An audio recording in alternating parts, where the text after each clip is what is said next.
Padre, esta mañana estamos presentando tu palabra predicada delante de ti. Ella es infalible, ella es inerrante, es inequívoca, no hay error en ella.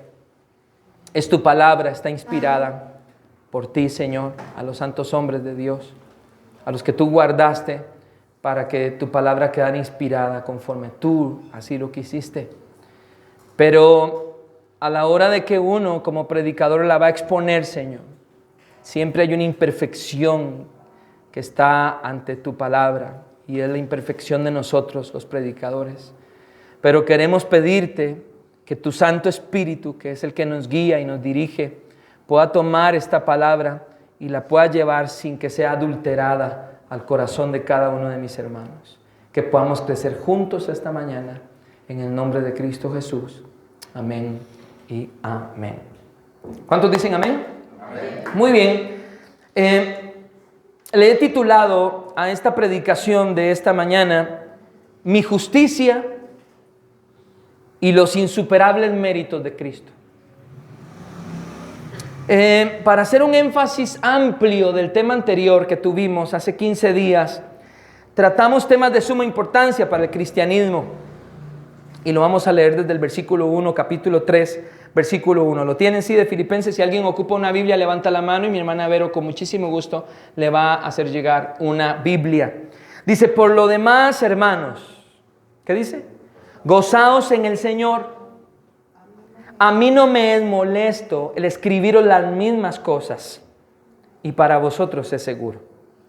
Guardaos de los perros, guardaos de los malos obreros, guardaos de los mutiladores del cuerpo, porque nosotros somos la circuncisión, los que en espíritu servimos a Dios y nos gloriamos en Cristo Jesús, no teniendo confianza en la carne. Pablo le habla a los filipenses de los falsos maestros, de los malos obreros, de los mutiladores del cuerpo, los que estaban enseñando doctrinas equivocadas. Les advierte que la doctrina pura que ha sido dejada en sus manos, que el evangelio que ha sido dejado en las manos de los filipenses está en peligro, está siendo amenazado.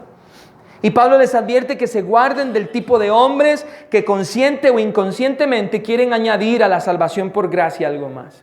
En el sermón anterior, Pablo nos enseñó que nosotros los hombres somos absolutamente incapaces de obedecer las demandas justas de Dios. Absolutamente incapaces de venir a Cristo. Y fue el Padre el que nos escogió y nos dio a su Hijo para así hacer cumplir su palabra. El Padre te escogió y te cambió el corazón para que pudieras creer en ese Cristo precioso que fue a la cruz por cada uno de nosotros. Nosotros no podíamos ver, no queríamos ver, y Él nos hizo una operación a corazón abierto para que pudiésemos recibir por la fe al Hijo.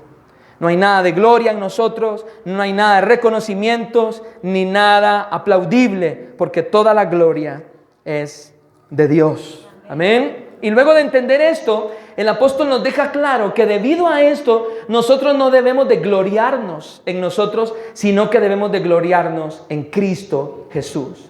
Que si de algo nos debemos captar, es de Él y de su gracia.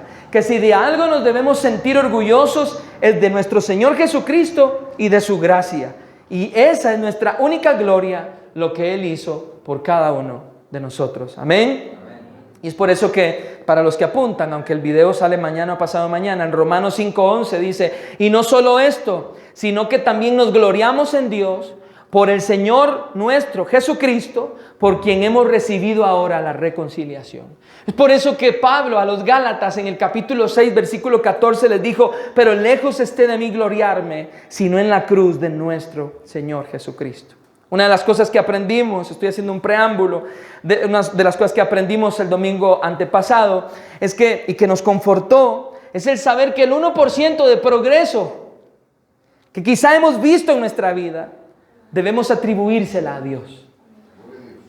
Y que no es por nuestras disciplinas espirituales, no es por lo bien que nos conducimos y no es por lo fiel que somos al congregar. El 1% de progreso de nuestra vida cristiana se debe al Señor, porque Filipenses 2, versículo 13 dice, porque Dios es el que en vosotros produce tanto el querer como el hacer por su buena voluntad. Pablo está dejando claras estas cosas por el motivo que al hombre le es sencillo gloriarse en sus logros. A nosotros nos es sencillo aplaudir nuestras nuestras conquistas y nuestros logros. Le ha sido sencillo al hombre a través de la historia idolatrarse y construir un altar y venerar sus logros. Y eso también se ha introducido en la iglesia y se debe a que nos han enseñado la importancia de nuestras obras para ser salvos. Y como ya lo hemos explicado, eso no es así. Nuestras obras lo que evidencian es si ya hemos sido salvados o no. Es por eso que el apóstol Pablo deja claro que no hay nada en el hombre que pueda sustituir la gracia de Cristo por los méritos de ningún mortal. Los méritos más puros del hombre están manchados por el pecado. Pablo quiere que los filipenses entiendan esto para que caigan en el orgullo, para que no caigan en el orgullo del pecado de jactarse. Y es por eso que Pablo les dice, no importa cuántas veces tenga que predicarles de esto, hasta que lo entiendan. Y por eso Pablo les dice en Filipenses 3:1, a mí no me es molesto escribirles siempre las mismas cosas. Y para ustedes es seguro. Amén. Pero resulta, ese fue el desarrollo, el resumen de la predicación anterior. Pero ahora Pablo, a partir del verso 4 hasta el verso 7, contrarresta la afirmación de los hombres que están adulterando el evangelio, mencionando sus propios logros. Y Pablo se ve obligado, hermanos, solo 2 veces o 3 vemos a Pablo hacer esto. Pero Pablo se ve obligado a hacer un despliegue de sus logros, haciéndole ver a estos hombres que si de logros personales se tratara, él entonces tendría más mérito que todos ellos. Y Pablo se ve en la necesidad de sacar su pedigrí espiritual. Y en el versículo 4, el apóstol Pablo hace todo ese despliegue. Y Pablo lo hace, pero deja claro que ninguno de sus méritos lo beneficiaron en nada para la salvación. Entonces, para ponernos en contexto, aquellos hombres enseñaban que para ser salvo se necesitaba hacer un montón de obras. Y Pablo les dice que no, que la salvación es por gracia, que es un milagro de Dios. Y en el versículo 4, si quiere lo leemos, a partir del versículo 4 lo leemos juntos y dice, aunque yo también tengo, porque vea lo que dice el versículo 3, yo no tengo confianza en la carne, termina diciendo.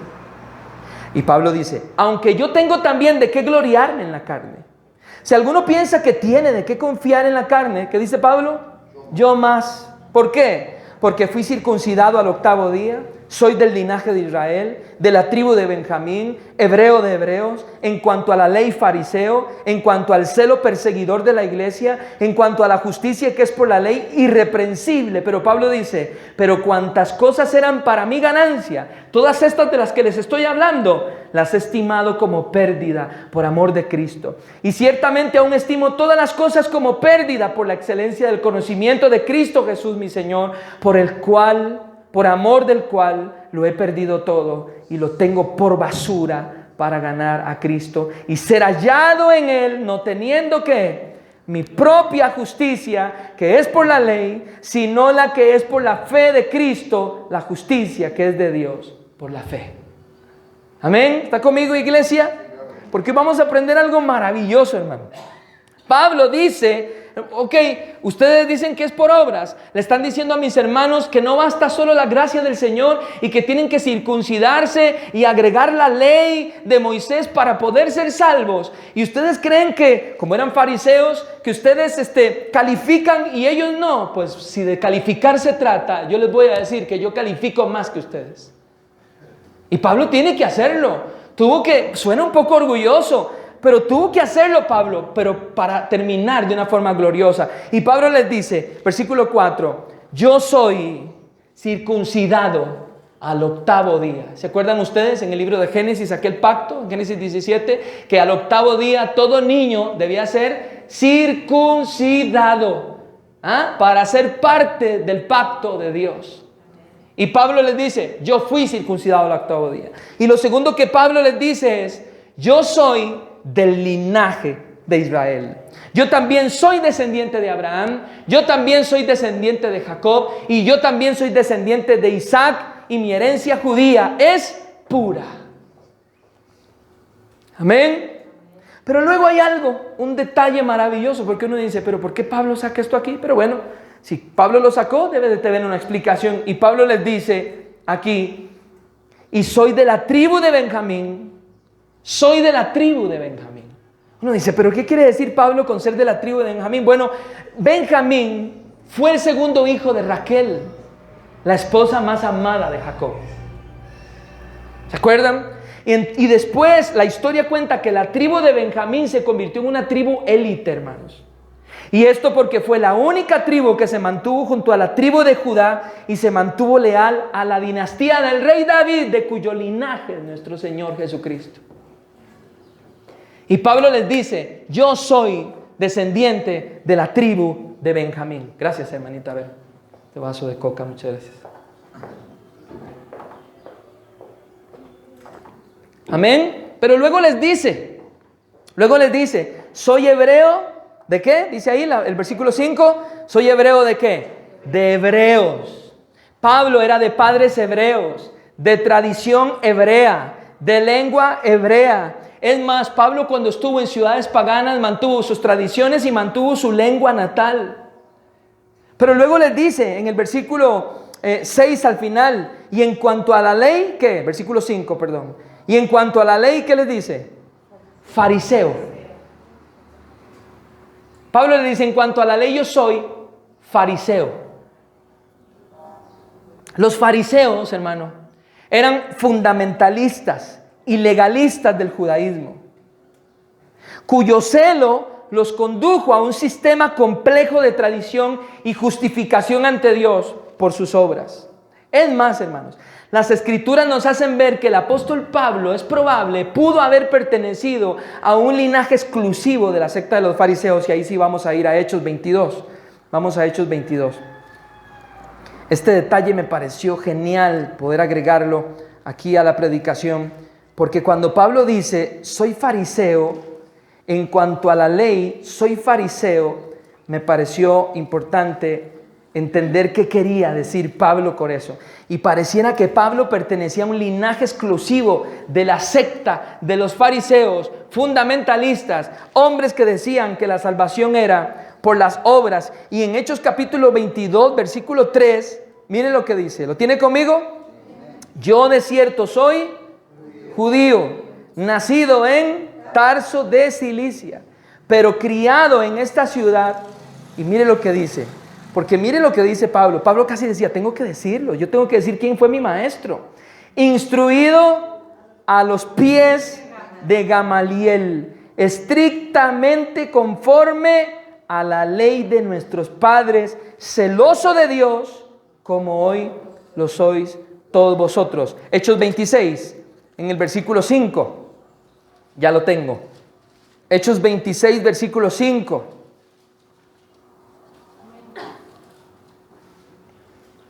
Recuerden que Pablo está haciendo una defensa ante Agripa aquí. Y Pablo empieza a hablar de su vida interior, ¿verdad? Es más, leámoslo desde el 4. Dice, mi vida, pues desde mi juventud, la cual desde el principio pasé en mi nación, en Jerusalén, la conocen todos los judíos.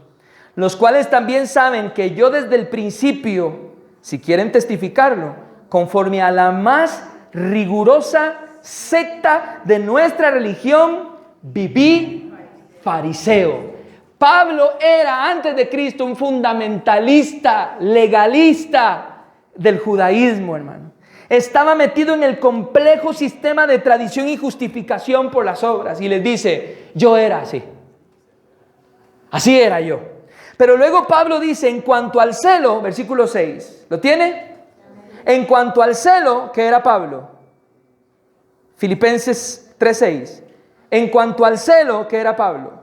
Perseguidor de la iglesia. Y eso sí todos no lo sabemos, ¿verdad? Hasta en las películas lo hemos visto. Porque para un judío el celo era la virtud más grande e encomiable de la religión farisea. Era una combinación entre amor y odio, hermanos.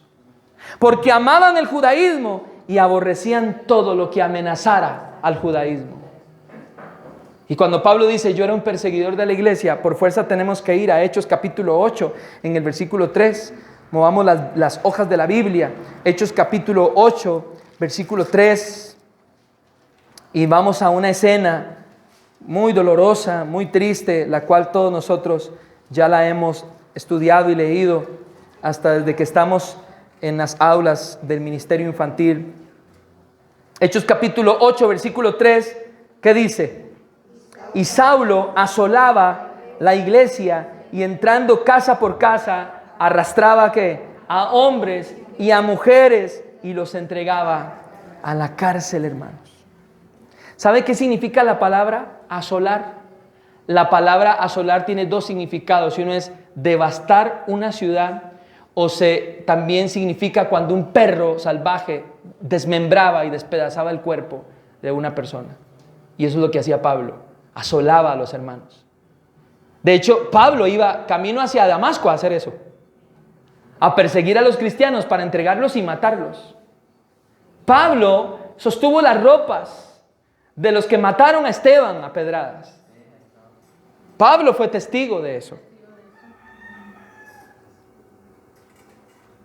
Entonces, luego Pablo dice en el versículo, vamos otra vez a Filipenses, en el capítulo 3, recuerde que este es nuestro texto base, hermanos. Filipenses 3, en el versículo 6, lo tenemos. En cuanto a celo perseguidor de la iglesia, pero luego dice algo tremendo. Y en cuanto a la justicia, que es en la ley, irreprensible. Pablo era realmente lo que él les estaba diciendo, hermano. Pero Pablo realmente lo que les está diciendo es que de acuerdo al parámetro de una vida justa que es definido por la ley de Dios, él era el más legalista, el más orgulloso y el más riguroso. Y les dice, y yo soy más que ustedes.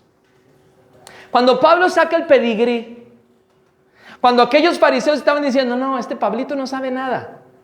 Este Pablito realmente es poquito lo que él sabe, por eso lo tenemos aquí en la cárcel y por eso vamos a aprovecharnos de que él no está para estarle lavando el cerebro a la iglesia de Filipo. Este Pablo realmente no tiene como mucho fundamento. Pablo les dice, pues quiero decirles que yo tengo más pedigrí que ustedes, que soy más hebreo que ustedes y que yo tengo más requisitos que ustedes para ser aprobado por la ley. Pablo literalmente se infló y tuvo que ser un poco orgulloso y no sé si tal vez sarcástico y tosco con ellos, fuerte, pero en el versículo 7 Pablo les dice algo extraordinario y les dice en el versículo 7, hermanos, pero cuantas cosas eran para mí ganancia, las he estimado como pérdida por amor de Cristo. Inmediatamente el apóstol Pablo cambia el tono de su categórica exposición diciendo que las cosas que para él algún día fueron una ganancia y que le inflaron el pecho y que lo hicieron ver como un hombre de prestigio y hasta atemorizando a la gente, se convirtió ahora en basura y en pérdida por amor de Cristo. Y Pablo afirma que estas cosas ahora son para él basura, pero que ninguna de ellas, porque ninguna de ellas le puede llevar al cielo. Pablo les dijo, yo era de la ley así, del celo así, yo soy hebreo de hebreos. Mire, yo pertenecía a la secta más rigurosa y me di cuenta que ninguna de esas cosas me puede llevar a mí a Dios. Eso es lo que les está diciendo Pablo. Nada de estas cosas lo hacían merecedor, ni santo ante Dios, ni completamente justo ante Dios, porque solamente es a través de las virtudes de Cristo.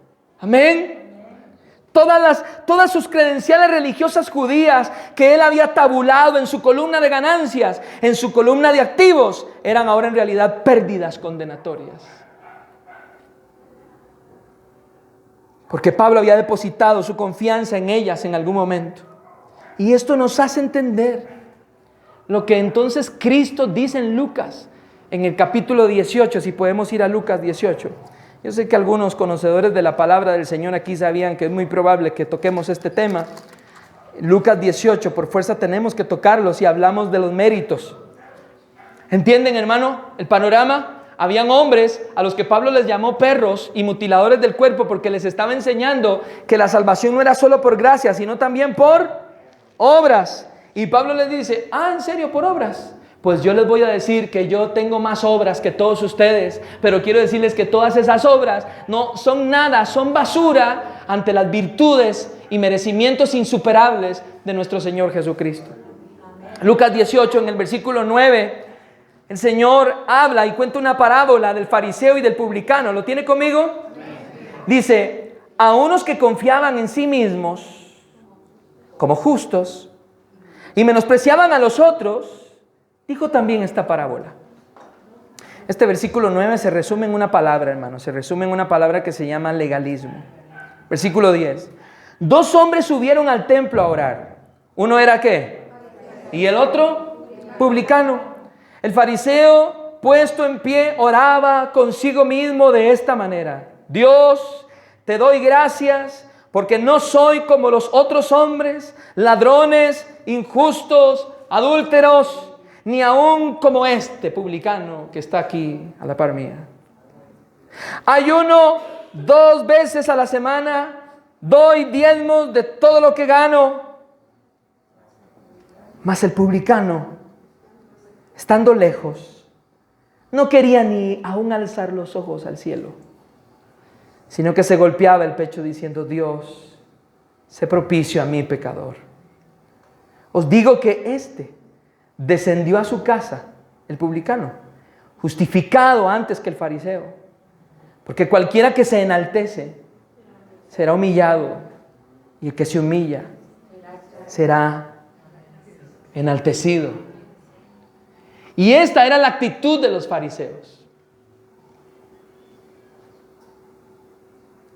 Tanto pronto Pablo vio las glorias y los méritos insuperables de Cristo, Pablo puso todos sus logros en la otra columna y los contó como pérdida. Y Cristo nos enseña una parábola donde está diciendo que el fariseo pretende agradar a Dios por todo el ritual que él hace diariamente, entendiendo que ese ritual lo está poniendo en agradable a Dios. Y Cristo le está enseñando que no tiene que ver nada con ese montón de reglas y normas llenas de legalismos y moralismos. Tiene que ver con un asunto del corazón. Tiene que ver con un asunto del publicano que le dice: por más que yo hiciera eso, sigo siendo un hombre pecador. Sé propicio a mí. Ayúdame, por favor. Y siempre hemos hablado que aunque en este altar prediquemos que la salvación es por fe y es por gracia, que es un milagro de Dios, que el hombre no puede venir a Él, sino que Dios lo trae, esa gracia, más que hacernos cruzar los brazos y decir: ok, ya estoy salvado. Esa gracia debe hacernos amar a Dios profundamente, servir a Dios profundamente, guardarnos para Dios profundamente, hasta el día que se abran los cielos y Él venga por nosotros. Amén. Y tan pronto Pablo vio las glorias de Cristo, cuando Pablo queda ciego, cuando Pablo queda ciego 3 días, cuando Ananías llega y ora y Dios le quita las escamas de sus ojos y Pablo comienza a ver las glorias de Cristo, se da cuenta el apóstol Pablo que todos sus logros eran basura. Filipenses 3:7, donde estamos. ¿Qué dice el versículo 7? ¿Está conmigo? Pero cuantas cosas eran para mi ganancia, las he estimado como pérdida por amor de Cristo. Y ciertamente aún estimo todas las cosas como pérdida por la excelencia del conocimiento de Cristo Jesús mi Señor, por el amor del cual lo he perdido todo y lo tengo por basura para ganar ¿a quién? A Cristo. Casi puedo escuchar a Pablo, yo hermanos, decir: porque ahora que le conozco, porque ahora que yo le conozco, porque sé lo que hizo por mí estando muerto, imposibilitado, porque entiendo que ha sido por su gracia y no por mis méritos, todas mis glorias, todo lo que yo me jactaba, que yo aparentaba como alguien bueno, lo estimo ahora como basura. Y el original dice que esa palabra basura es usada, el significado original es estiércol.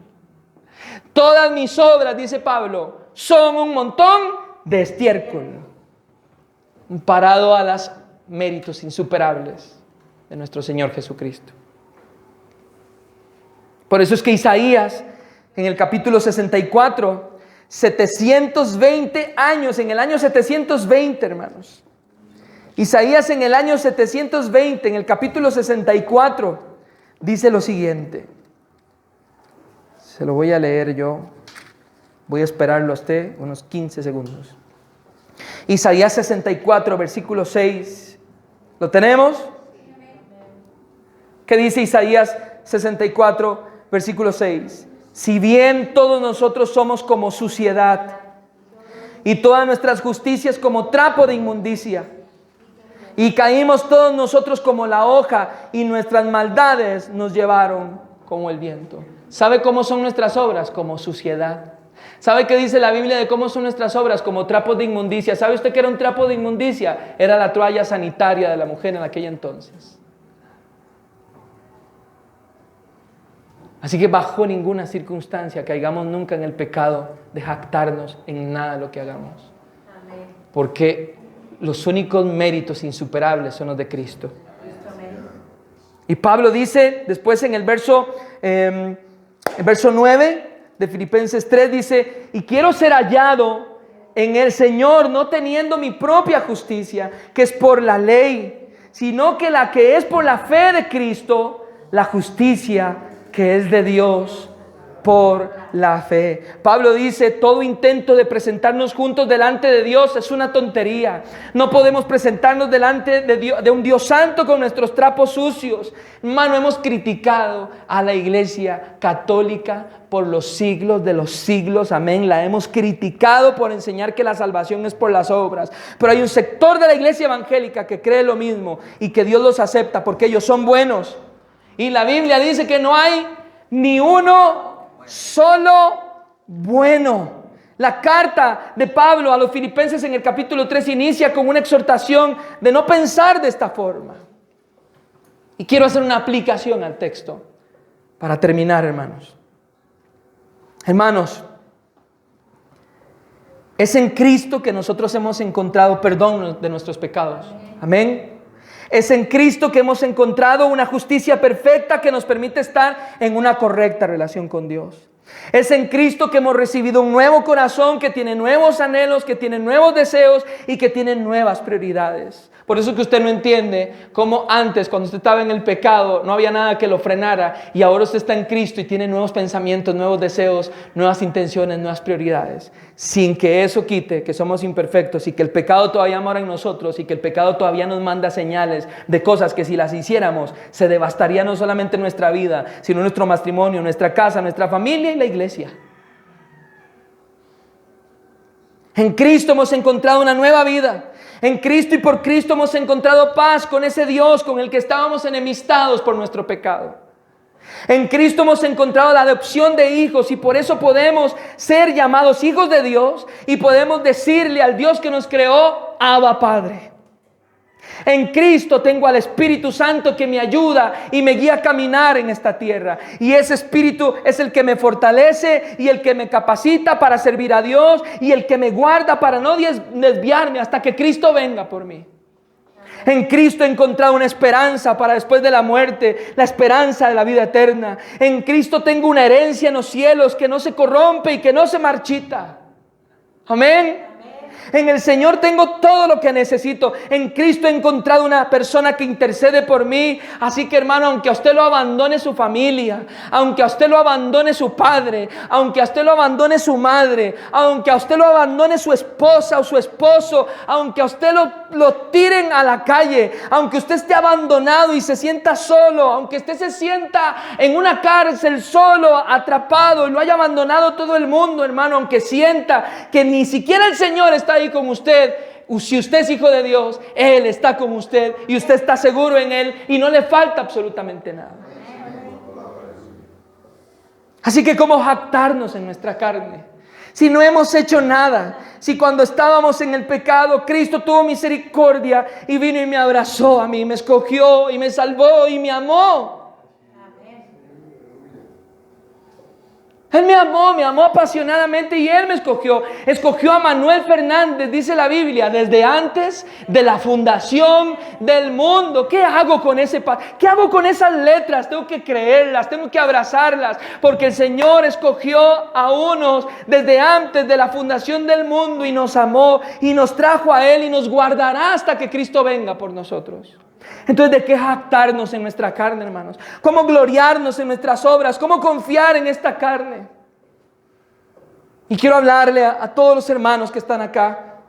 Y si hay alguien aquí que le gusta venir a la iglesia y se siente cómodo y quizá tiene años de venir y se siente cómodo, pero usted y yo sabemos que usted no ha nacido de nuevo, porque cuando usted sale de este lugar, usted vuelve a la casa de Big Brother, usted se vuelve a ir para Egipto, usted se vuelve a ir a la vida loca y usted sabe claramente que lo que viene el domingo es a confesarse o a pasar un ratito muy bonito de 2 horas, pero luego pasa 6 días a la semana de 24 horas cada una haciendo lo que a usted le plazca. Si eso es así, querido amigo, yo quiero decirle que todos los estudios que usted tiene, usted puede ser el mejor en lo que usted hace, pero si usted no tiene a Cristo, usted no tiene nada.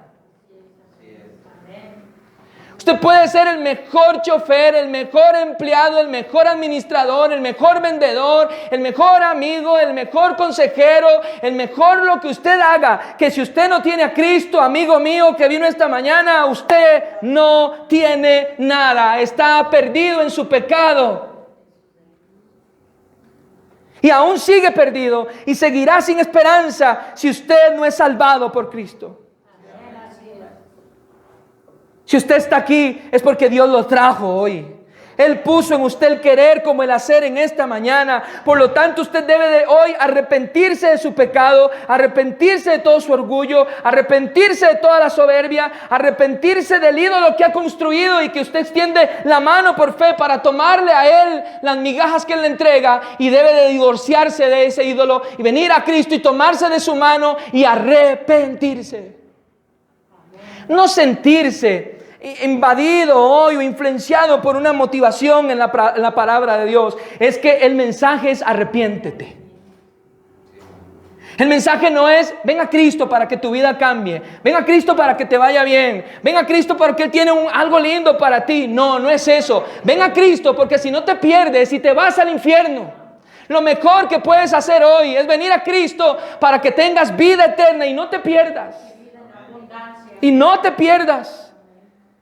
Y amado hermano en Cristo, usted que es creyente, de nada le valen a usted sus credenciales. Si usted levanta en algún momento alguna de sus credenciales para jactarse, eso no vale nada, porque aún sus dones fueron dados por Dios. No pretenda usted impresionar a Dios con eso. Lo que usted tiene, Dios se lo dio. Ha sido por su gracia. Así que hoy quítese las coronas que se ha puesto y arrójelas en el nombre de Jesús. Arrójelas hoy en el nombre de Jesús. Todas las coronas que usted ha permitido poner a través del tiempo, arrójelas hoy a los pies del Maestro. Ah, Pastor Manuel, es que usted es una corona. Ah, es que qué lindo, que casi no hay hermanos como usted, una corona. Ah, Pastor, pero eso no está mal. No, no está mal, pero yo de buena gana me las quito y las arrojo a los pies de Cristo. Porque toda la gloria es de Él. Toda la gloria es de Él, hermano. No nos jactemos de nada, porque todo es por Él, todo es para Él y todo es de Él. Así que alabe a Dios y arrepiéntase si usted está sentado en un pedestal que a usted no le corresponde. Bájese de ese pedestal, porque en ese pedestal solamente puede haber un Señor y es Cristo. Cuando usted lleguen a decirle, no hermano, es que usted, a mí me parece que usted debería, y a mí me parece que usted, inmediatamente usted tiene que decirle, hermano, ponga los ojos en Cristo. Gracias, pero ponga los ojos en Cristo. Hoy yo estoy sumamente feliz, no se puede imaginar cuánto. Primero por la persona que es, y porque tomamos la decisión hoy de que nuestro hermano Francisco haya servido con nosotros hoy acá. Porque con mucha sencillez y facilidad le he amado. Pero por más aplausos que demos y reconocimiento, debe quedar tanto en Él como en los músicos y los predicadores, que toda la gloria es de Él. ¿Sabe dónde se da cuenta usted? Cuando usted en algún momento, Cristo lo llama y se fueron con Él todos sus dones, y ya usted no está aquí. Lo que queda es un recuerdo, y vienen otros. Los pastores no somos eternos. Se levantarán otros y se abrirán otras iglesias, y probablemente el pastor Manuel se irá o se quedará y enviará a otro pastor, pero los pastores no somos eternos. Cristo puede venir por nosotros el día que Él quiera y a la hora que Él quiera. La gloria es del Señor, hermanos. Ah, hermano, qué música usted, cuando usted canta, hermano. Cuando canta aquel hermano está bonito. Ay, pero cuando usted canta, hermano, mire, yo siento que la piel se me... En ese momento, hermano, en ese momento usted tiene que recordar que lo mismo le dijeron algunos ángeles al diablo.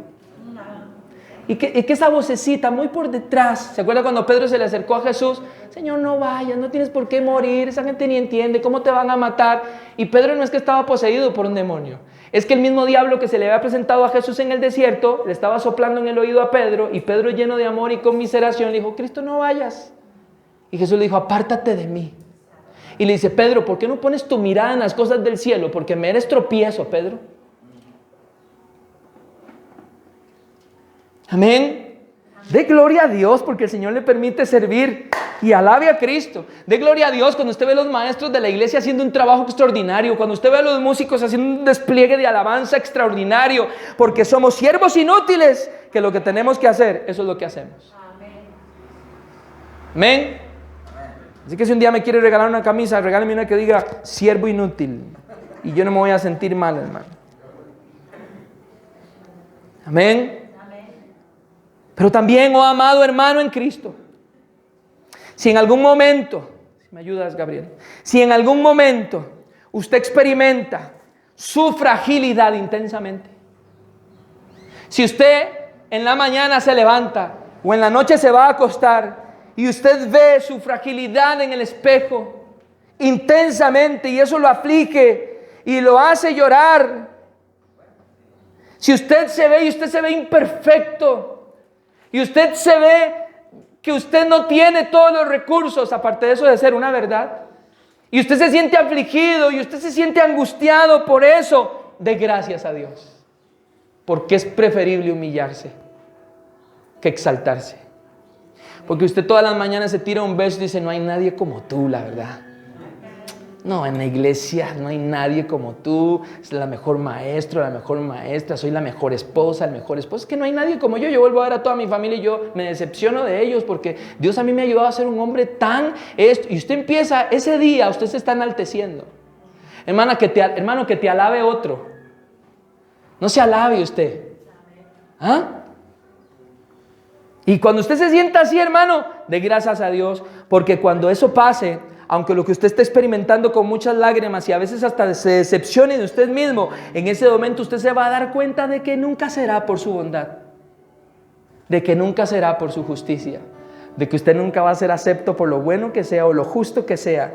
Cristo lo aceptó, siendo un enemigo y estando muerto, y así te llamó.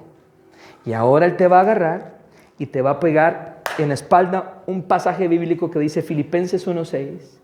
Él perfeccionará la obra que comenzó en ti hasta que Él venga por nosotros. Amén. Él está trabajándonos, hermano. Algunos quizá cuestan más, ¿no? Yo creo que yo le he costado mucho al Señor. Quizá a otros ha sido más sencillo.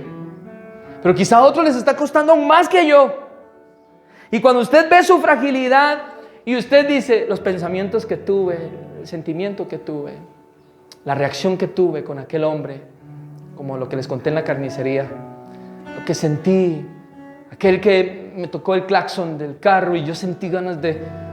Y usted llega a su casa y usted se da cuenta que definitivamente no había nada bueno en usted que pudiera tomar la mano de Cristo, y por eso es que Cristo nos tomó. Si el Dios de los cielos no nos salva, no hay esperanza para nosotros. Y si aún así usted piensa que es por sus buenas obras que Dios lo ha aceptado, usted nunca ha entendido el Evangelio. Porque todas sus buenas obras, por más justas que sean, siempre serán trapos inmundos. Usted no puede venir a Cristo en base a sus buenas obras. Usted era un enemigo que no quería nada bueno, ni pensaba en nada bueno, y fue el Padre el que lo escogió y se lo entregó a Cristo. De lo contrario, usted, hermano, y yo seguiríamos perdidos en el mundo. ¿Y sabe por qué estamos aquí un domingo más? Porque su gracia nos ha sostenido. ¿Sabe por qué mañana, si es la voluntad de Dios, podemos levantarnos y echarnos una bañadita, los que se bañan en la mañana, una bañadita, y ponernos bien guapos y bien lindos para irnos para nuestra escuela y nuestro trabajo?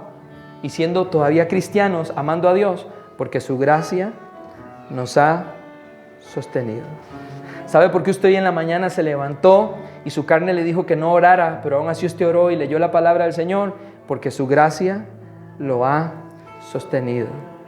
¿Sabe por qué usted siente en su corazón alabar a Dios, bendecir su nombre, escudriñar las Escrituras, ser fiel a su esposa, ser fiel a su esposo. No es un asunto moralista, es porque su gracia lo ha sostenido. No hay fortaleza en nosotros, no hay poder en nosotros, ha sido todo por gracia, por la gracia de Cristo Jesús. Está bien, hermano, no deje de orar como lo hace. No deje de estudiar la palabra como lo hace. No deje de evangelizar como usted lo hace. Es más, no deje de dar como lo hace. No deje de abstenerse a pecar. Pero recuerde, hermano, que aún así estas obras fueron preparadas para que usted caminara por ellas de antemano. Y esto lo haces así, hermano, para que nunca te jactes, para que caminemos en santidad, porque lo único que cuenta es la justicia de Cristo en nosotros. Nunca será por nuestros méritos, no es por su rendimiento, ni por su justicia, es por el amor de Dios en Cristo Jesús. Amén. ¿Y sabe qué nos quita eso de los hombros? Una gran carga. Y nos hace acercarnos a Dios humildes. Y no como diciéndole al Señor, aquí están los tiquetes, mira, aquí están mis tiquetes de las cosas buenas que he hecho. Y el Señor entonces nos va a decir, toma, mira Isaías 64. Entonces yo agarro los tiquetes y los guardo. Y me humillo. Y reconozco que es por su gracia. Por los méritos de Cristo. Amén. Nunca será por nuestra justicia. Así que alabe a Dios por eso. Porque no tiene que ver nada con usted, es con Él. Y eso nos anima ¿a qué? A ser santos, a amarlo profundamente. Porque pudiendo yo todavía caminar perdido en el mundo, Él me escogió y me trajo a Él. Y me dio vida cuando estaba muerto en delitos y pecados. Así que mientras usted inclina su rostro para orar, si hay alguien aquí, yo no voy a orar para que si hay alguien aquí que quiere venir a Cristo, porque aunque usted venga, eso no va a funcionar. Tiene que traerlo Él. ¿Por qué, pastor, usted dice eso? Digo esto porque Juan capítulo 6, versículo 44 dice, escuche hermano, escuche, ninguno puede venir a mí si el Padre que me envió no lo trajere. ¿Entendió eso? No es de que voy a ir, no, es de que el Padre...